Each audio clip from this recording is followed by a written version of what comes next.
ইরানের ক্ষেপণাস্ত্রে ভেঙে গেল ইসরায়েলের অজেয় ভাবমূর্তি।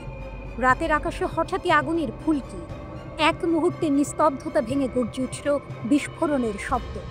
ইসরায়েলের সামরিক ঘাঁটির বুক চিরে গিয়ে পড়েছিল ইরানের ক্ষেপণাস্ত্র, একেবারে নিখুঁত নিশানায়।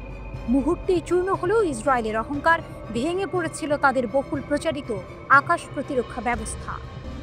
যে ইসরায়েলকে এতদিন অজেয় ভাবা হতো, সেই দুর্গই এখন ধুলোয় মিশে যাচ্ছে ইরানের হাত ধরে। ইতিহাস যেন লিখে দিল নতুন সমীকরণ, ইসরায়েল দুর্বল, ইরান অদম্য। ইরানের ঘোষণা। এই চমকপ্রদ তথ্য জানালেন ইরানের প্রতিরক্ষামন্ত্রী ব্রিগেডিয়ার জেনারেল আজিজ নাসিরজাদে। তার কণ্ঠে ছিল দৃপ্ততা। আমাদের দেশীয় প্রযুক্তিতে তৈরি উন্নত ক্ষেপণাস্ত্রই ইতিহাস গড়েছে। আমরা শুধু প্রতিরক্ষা করি না, আমরা প্রতিপক্ষকে পরাস্ত করতেও সক্ষম।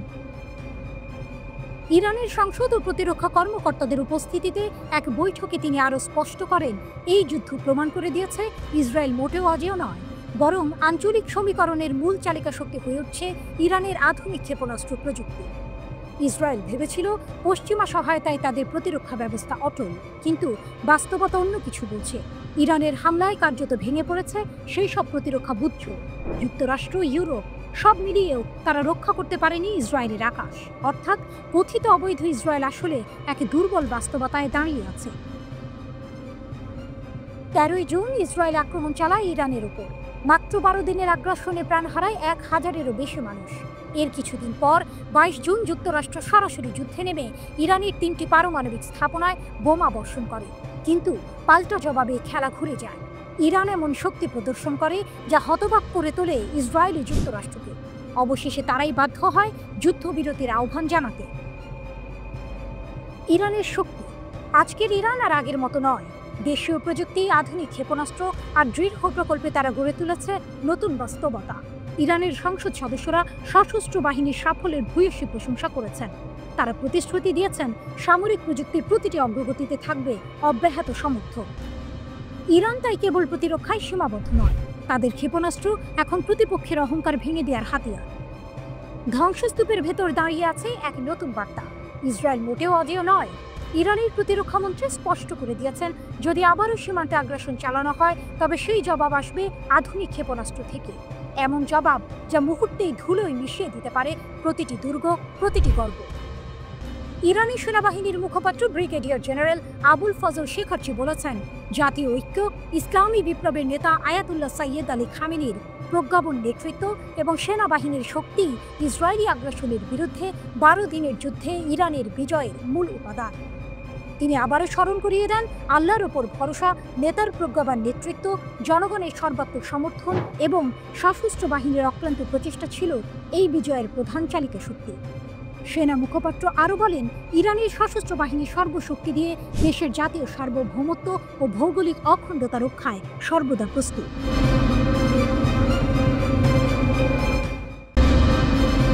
বৈরুতের আকাশে তেহরানের ছায়া, লেবানন ইরান ভ্রাতৃত্বের নতুন শপথ। বৈরুতের রোদেলা দুপুরে এক মুহূর্তের জন্য থেমে গেল শহরের কোলাহল, কারণ সেই মুহূর্তে মুখোমুখি বসলেন দুই প্রতিরোধের অদম্য মুখ, হিজবুল্লাহর মহাসচিব শেখ নাঈম কাশেম এবং ইরানের সর্বোচ্চ জাতীয় নিরাপত্তা পরিষদের সচিব আলী লারিজানি। শুধু করমর্দন নয়, এ ছিল প্রতিজ্ঞার বিনিময়, এক অবিচ্ছেদ্য ভ্রাতৃত্বের পুনর্ঘোষণা। ইরানি রাষ্ট্রদূত মোস্তফা আমানির উপস্থিতিতে এই বৈঠক যেন হয়ে উঠল এক প্রতীকী দৃশ্য, যেখানে লেবাননের প্রতিরোধ আর তেহরানের অটল সমর্থন মিলেমিশে একাকার। শেখ কাশেম খোলাখুলি কৃতজ্ঞতা জানালেন ইরানের প্রতি, শুধু অতীতের জন্য নয়, আজকের এই অগ্নি পরীক্ষার মুহূর্তেও পাশে থাকার জন্য। তিনি বললেন, লেবাননের ঐক্য, সার্বভৌমত্ব আর স্বাধীনতা রক্ষায় ইরানের সমর্থন আমাদের শক্তির মূল। লারিজানি 5 আগস্ট দায়িত্ব নেওয়ার পর তার প্রথম আঞ্চলিক সফরে বৈরুতে এসে যেন ইতিহাসের পাতায় নতুন অধ্যায় লিখলেন। আগমনের পরই ঘোষণা করলেন, যে পরিস্থিতি হোক লেবাননের জনগণের পাশে থাকবে ইরান। তিনি স্মরণ করালেন, দুই জাতির সম্পর্ক শুধু কৌশলগত স্বার্থ নয়, ভাগাভাগি করা ইতিহাস, সংস্কৃতি এবং রক্তের বন্ধনে গাঁথা। তার সফরে বৈরুতের শীর্ষ নেতৃত্ব, রাষ্ট্রপতি, প্রধানমন্ত্রী, সংসদ স্পিকার সবার সাথে বৈঠক করলেন তিনি। আলোচনায় উঠে এলো আঞ্চলিক উত্তেজনা, বিশেষ করে যুক্তরাষ্ট্র সমর্থিত পরিকল্পনা যা 2025 সালের শেষ নাগাদ হিজবুল্লাহকে নিরস্ত্র করার আহ্বান জানায়। কিন্তু হিজবুল্লাহ, আমাল আর ইরানি কর্মকর্তারা একসাথে সেই প্রস্তাবকে ছিঁড়ে ফেললেন ইতিহাসের আবর্জনার ঝুড়িতে। পার্লামেন্ট স্পিকার নাবি বেরির সাথে যৌথ সংবাদ সম্মেলনে লারিজানির কণ্ঠে শোনা গেল দৃঢ় সুর। লেবাননের প্রতিরোধ শুধু লেবাননের নয়, এটি সমগ্র ইসলামী বিশ্বের সম্পদ। তিনি স্পষ্ট জানিয়ে দিলেন, তেহরান তার মিত্রদের উপর চাপ দেয় না, কিন্তু প্রতিরোধ ফ্রন্টের প্রতি সমর্থন থেকে এক চুলও সরে যাবে না। এই সফরের পেছনে ছিল বড় প্রেক্ষাপট। মাত্র কিছুদিন আগে ইরান ও ইরাক সীমান্ত সমন্বয়ের যৌথ নিরাপত্তা চুক্তি স্বাক্ষর করেছে। এখন লেবাননে এসে লারিজানি জানিয়ে দিলেন, প্রতিরোধ ফ্রন্ট এক এবং অভিন্ন, আর ইসরায়েলি আগ্রাসনের মুখে এটি ভাঙার সাধ্য কারণে। লারিজানি হিজবুল্লাহ যোদ্ধাদের আশ্বস্ত করলেন, ইসলামিক প্রজাতন্ত্র তোমাদের পাশে থাকবে। আমরা অন্য দেশের অভ্যন্তরীণ বিষয়ে হস্তক্ষেপ করি না, কিন্তু প্রতিরোধকে ছেড়ে যাওয়া আমাদের অভিধানে নেই। এই ঘোষণা যেন বৈরুতের দেয়াল পেরিয়ে পৌঁছে গেল দক্ষিণ লেবাননের সীমান্তে, যেখানে ইসরায়েলের মুখোমুখি দাঁড়িয়ে আছে প্রতিরোধের বীরেরা। আরও এক দৃশ্যে লারিজানি শ্রদ্ধা জানালেন হিজবুল্লাহর প্রয়াত মহাসচিব সাইয়েদ হাসান নাসরুল্লাহকে, সেই কিংবদন্তিকে যিনি লেবাননের মাটি থেকে ইসরায়েলকে প্রত্যাহারে বাধ্য করেছিলেন। বৈরুতের এই বৈঠক যেন শুধু রাজনৈতিক আলাপ ছিল না, ছিল এক ঐতিহাসিক ঘটনা, যেখানে মঞ্চে দাঁড়িয়ে আছে দুই পুরনো যোদ্ধা, পেছনে জ্বলছে প্রতিরোধের অগ্নিশিখা, সামনে ছায়ার মতো ঘনিয়ে আসছে শত্রুর অবয়ব, আর মাঝখানে বাজছে প্রতিজ্ঞার সুর, আমরা একসাথে শেষ নিঃশ্বাস পর্যন্ত। বিস্ফোরণের ছাই থেকে উঠছে নতুন সেনাবাহিনী, তুরস্কের হাত ধরে সিরিয়ার পুনর্জন্ম। ১৩ বছরের রক্তক্ষয়, ধ্বংস আর অশ্রুর পর সিরিয়ার আকাশে যেন আবার ভেসে উঠছে নতুন এক ভোরের আভাস। যে আকাশ একসময় ইসরায়েলি যুদ্ধ বিমানের গর্জনে কেঁপে উঠত, সেখানে আজ প্রতিধ্বনিত হচ্ছে এক ভিন্ন সুর, পুনর্গঠনের, শক্তির আর বেঁচে থাকার প্রতিজ্ঞা। আঙ্কারা ও দামেস্কের টেবিলে সই হলো এমন এক প্রতিরক্ষা চুক্তি, যা শুধু কালি নয়, বহন করছে ভবিষ্যতের রক্তমাংস। তুরস্ক প্রতিশ্রুতি দিল, সিরিয়ান সেনাবাহিনীকে দেবে আধুনিক অস্ত্র, উন্নত লজিস্টিক সরঞ্জাম আর প্রয়োজনে পরিচালনার প্রশিক্ষণও। তুরস্কের প্রতিরক্ষামন্ত্রী ইয়াসার গুলার স্পষ্ট জানিয়ে দিলেন, আমরা শুধু সহায়তা নয়, দিচ্ছি নিরাপত্তার ছাড়। কিন্তু এর পেছনে আছে আরও বড় গল্প। যুক্তরাষ্ট্র সমর্থিত কুর্দির নেতৃত্বাধীন এসডিএফ, যাদের নতুন সরকারের সাথে মার্চ মাসে রাষ্ট্র কাঠামোয় অন্তর্ভুক্ত হওয়ার কথা ছিল, তারা এখনও শর্ত পূরণ করেনি। আঙ্কারা চাইছে এই বিলম্ব যেন শেষ হয়, কারণ সিরিয়ার নিরাপত্তার জন্য একক সেনাবাহিনী হতে পারে সবচেয়ে বড় নিশ্চয়তা। সিরিয়ার সরকারি সংস্থা সানা বলছে, চুক্তির লক্ষ্য স্পষ্ট, সেনাবাহিনীর সক্ষমতা জোরদার, প্রতিষ্ঠান উন্নয়ন, কাঠামো শক্তিশালী করা আর নিরাপত্তা খাতে বড় সংস্কার আনা। এর আওতায় সন্ত্রাস দমন, মাইন অপসারণ, সাইবার প্রতিরক্ষা, সামরিক প্রকৌশল, শান্তিরক্ষা মিশন সবই থাকবে। এমনকি তুর্কি বিমান ঘাঁটি স্থাপন ও F-16 যুদ্ধ বিমান মোতায়েনের কথাও আলোচনায়। তুরস্কের শক্তি এখানে কেবল সেনাবাহিনীতে নয়, 20,000-এরও বেশি সৈন্য এখনও সিরিয়ায় অবস্থান করছে, আর এই মুহূর্তে সরে যাওয়ার কোনো পরিকল্পনা নেই।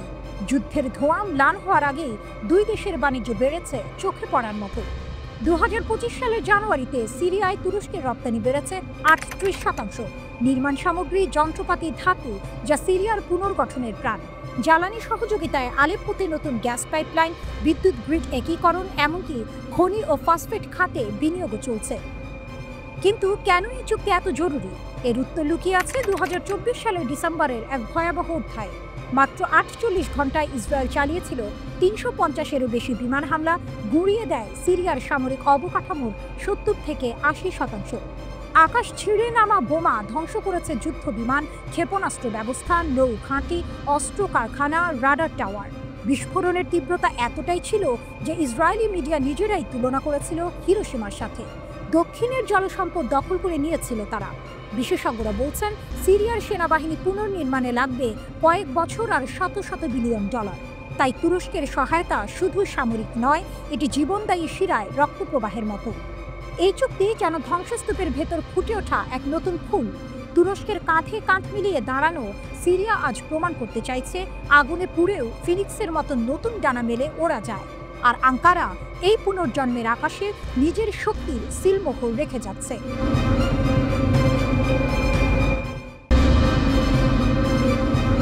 মধ্যপ্রাচ্যের আকাশে আবারও এক নতুন গর্জন উঠেছে।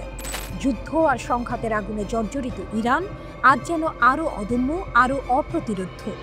ইসরায়েল ও আমেরিকার ক্রমাগত হুমকির মুখে তেহরান তৈরি করেছে এমন এক ঢাল যা শুধু রক্ষার নয়, আক্রমণের জন্যও প্রস্তুত। আর সেই ঢালের সবচেয়ে উজ্জ্বল রত্ন রাস্তাখিজ মিসাইল।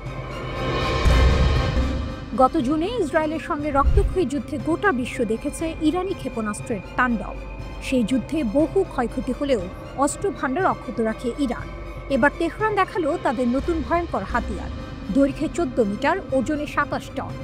রাস্তাখিজ কেবল একটি মিসাইল নয়, এটি যেন ইরানের প্রতিশোধের প্রতীক।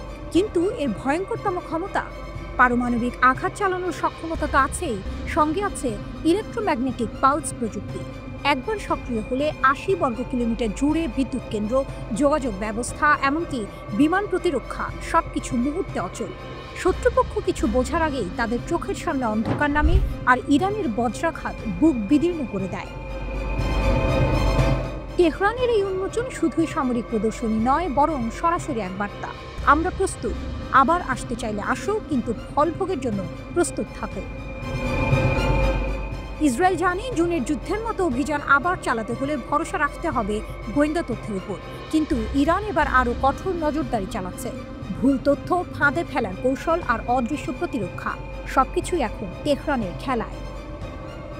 এক প্রতিবেদনে বলা হয়েছে, ইসরায়েলের সঙ্গে যুদ্ধে ইরান হারিয়েছে বহু সেনা কর্মকর্তা ও পারমাণবিক বিজ্ঞানী, কিন্তু ক্ষেপণাস্ত্র ভাণ্ডার অক্ষত। এমনকি কিছু ধ্বংসাত্মক অস্ত্র এখনও ব্যবহারও করা হয়নি। এবার শুধু প্রতিরক্ষা নয়, আক্রমণাত্মক প্রতিরোধ ইরানের নতুন নীতি। রাস্তাখিজের মাধ্যমে তেহরান প্রমাণ করেছে তারা চাইলে শত্রুপক্ষের মাটিতেই আগুন জ্বালাতে পারে। এটি আর স্রেফ যুদ্ধের প্রস্তুতি নয়, এটি আসন্ন সংঘাতের আগাম ট্রেলার। কিন্তু এই ঘোষণার সঙ্গে সঙ্গে ঝুঁকিও বেড়েছে বহুগুণ। মধ্যপ্রাচ্যের আকাশে এখন বিস্ফোরণের গন্ধ আরও ঘন। ইরানের নতুন মিসাইল ও কঠোর পারমাণবিক অবস্থান ইসরায়েলকে আবারও আমেরিকার কাঁধে ভর দিয়ে যুদ্ধক্ষেত্রে টেনে আনতে পারে।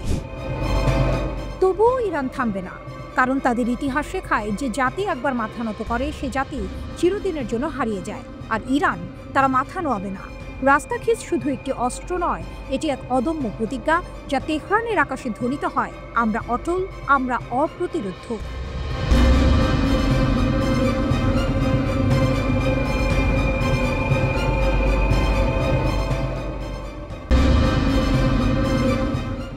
আলাস্কার বরফ গলল না, পুতিনের দৃঢ়তায় ট্রাম্পের অচল অবস্থা। আলাস্কার বরফে ঢাকা মঞ্চে ইতিহাসের এক নাটক মঞ্চস্থ হল। মুখোমুখি বসেছিলেন দুই মহাশক্তির দুই অগ্নিমূর্তি, ডোনাল্ড ট্রাম্প আর ভ্লাদিমির পুতিন। বিশ্ব অপেক্ষায় ছিল এই বৈঠক থেকে কি ইউক্রেন যুদ্ধের আগুন নিভে যাবে। উত্তর এলো জমাট বরফের মতো ঠান্ডা। চমক এখানে, ট্রাম্প নরম হলেন, পুতিন হলেন না। বৈঠক শেষে ট্রাম্প হাসলেন, উষ্ণ করমর্দন করলেন, সংবাদ সম্মেলনে বললেন ফলপ্রসূ আলোচনা হয়েছে, কিন্তু বাস্তবে ফলাফল শূন্য। কারণ রুশ প্রেসিডেন্ট পুতিন তার লক্ষ্য থেকে এক চুলো সরলেন না।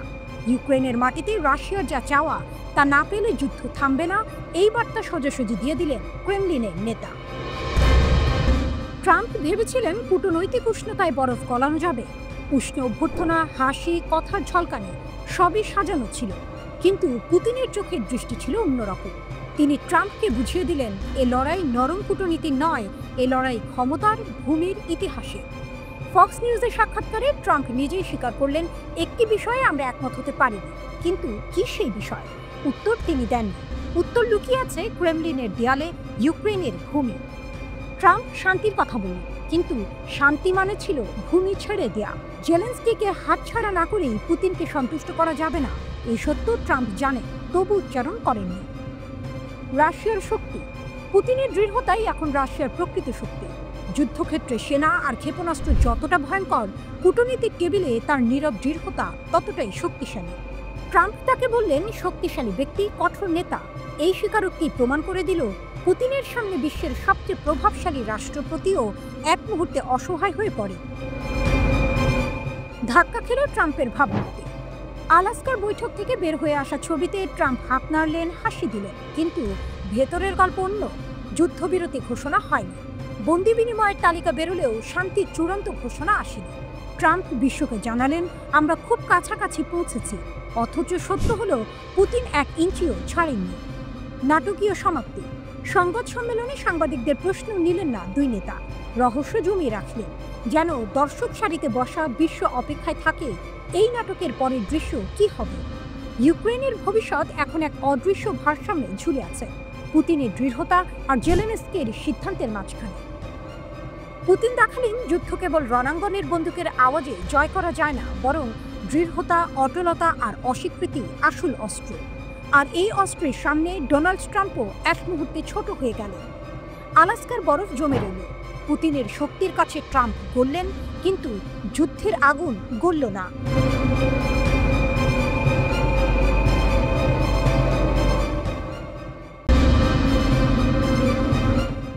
বেনগুরিয়ন বিমানবন্দরে ইয়েমেনি হামলা। গাজার প্রতিশোধের আগুনে কি কাঁপছে ইসরায়েল? আকাশ ছিল শান্ত, কিন্তু সেই শান্তি ভেঙে দিল এক বজ্রনাদ।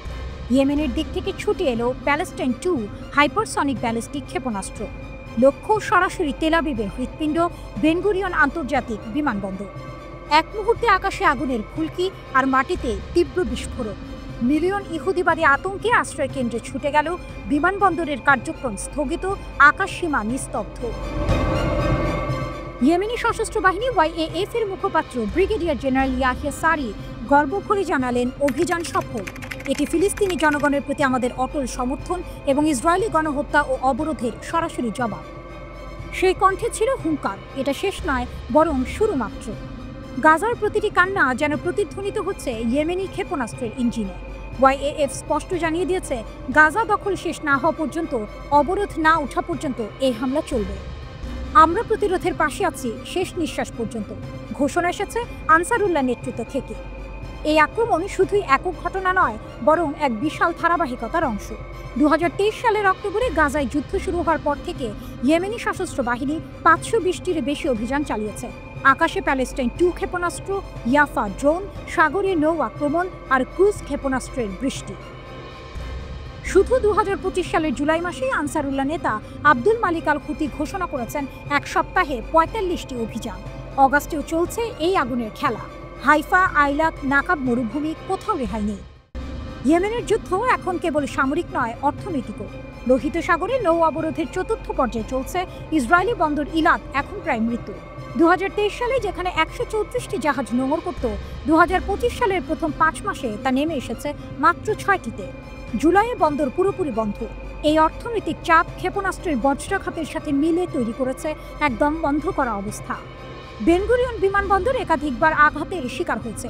প্রতিবারই একই দৃশ্য, সাইরেন বাজছে, ভীত সন্ত্রস্ত মানুষ দৌড়াচ্ছে আশ্রয় কেন্দ্রে।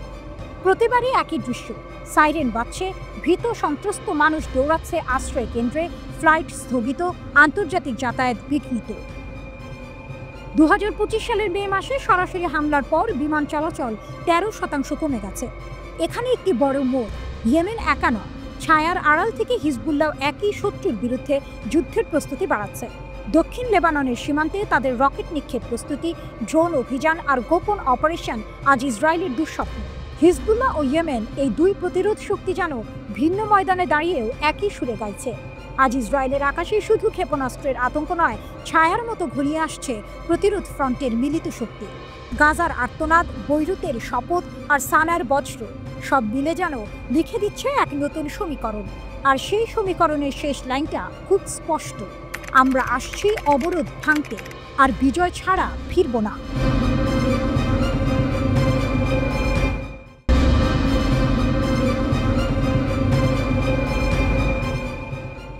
বৈরুতের আকাশে যেন ঝড়ের গর্জন।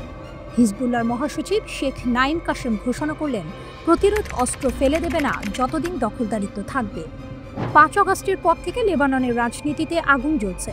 সেদিন প্রধানমন্ত্রী নোয়াফ সালাম মন্ত্রিসভাকে নির্দেশ দিলেন, 2025 সালের শেষ নাগাদ সেনাবাহিনীর হাতে সব অস্ত্র কেন্দ্রীভূত করতে হবে।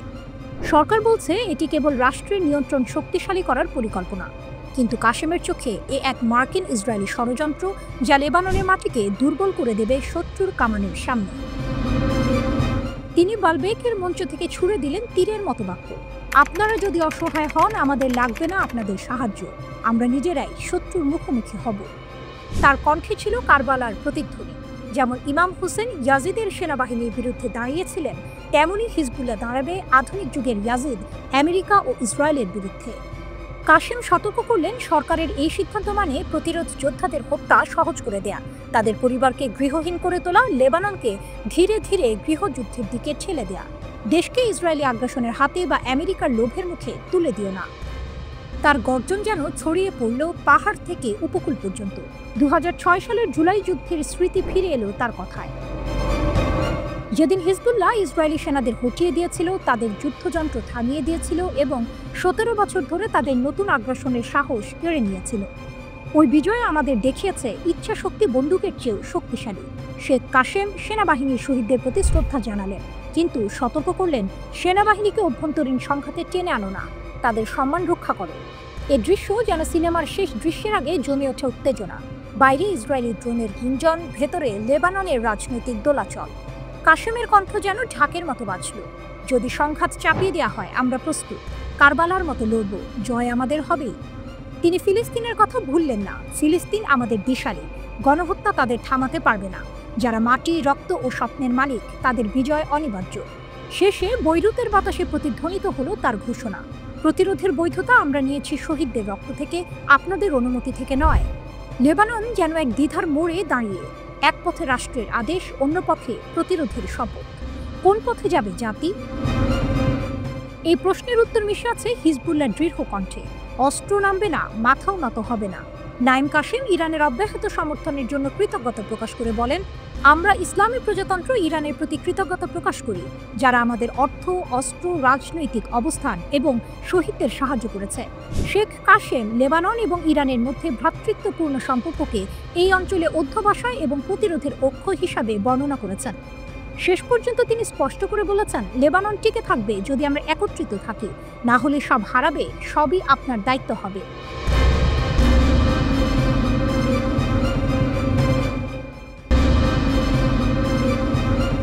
নিউ ইয়র্কের আকাশে এক অদৃশ্য দাবার বোর্ড বসানো, খেলোয়াড় দুই পক্ষ, পশ্চিমা ত্রয়ী আর তাদের সামনে দাঁড়িয়ে আছে ইরান, আর পাশে এক দৈত্যাকার মিত্র চীন। জাতিসংঘের নিরাপত্তা পরিষদের টেবিলে এখন বাজি রাখা হয়েছে এক ঝলসানো শব্দ, স্ন্যাপব্যাক। বেইজিংয়ে দাঁড়িয়ে চীনা পররাষ্ট্র মন্ত্রণালয়ের মুখপাত্র লিন ঘোষণা করলেন, আমরা ইরানের বিরুদ্ধে স্ন্যাপব্যাক নিষেধাজ্ঞা মেনে নেব না, আমরা আলোচনার মাধ্যমে সমাধান চাই, হুমকি দিয়ে নয়। ইউরোপীয় ত্রয়ী ফ্রান্স, জার্মানি, যুক্তরাজ্য সতর্ক করে রেখেছে, অগাস্টের শেষের মধ্যে কূটনৈতিক সমাধান না হলে তারা নিষেধাজ্ঞা ফিরিয়ে আনবে। তাদের ভাষায় এটাই ইরানকে টেবিলে বসানোর শেষ হাতিয়ার। কিন্তু চীনের চোখে এটা আলোচনার সেতু ভেঙে ফেলার বিস্ফোরক। লিনের কণ্ঠে ছিল কঠিন দৃঢ়তা, নিষেধাজ্ঞা আস্থা বাড়াবে না, বরং আলোচনা ধ্বংস করবে। জাতিসংঘ যা করবে তা যেন নতুন চুক্তি সহজ করে, ভেঙে না দেয়।